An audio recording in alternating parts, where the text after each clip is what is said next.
تبارك الذي بيده الملك وهو على كل شيء قدير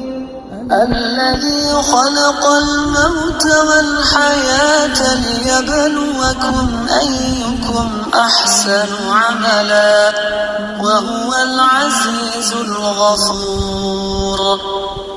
الذي خلق 7 سماوات طباقا ما ترى في خلق الرحمن من تفاوت فارجع البصر هل ترى من فطور ثم ارجع البصر كرتين ينقلب إليك البصر خاسئا وهو حسير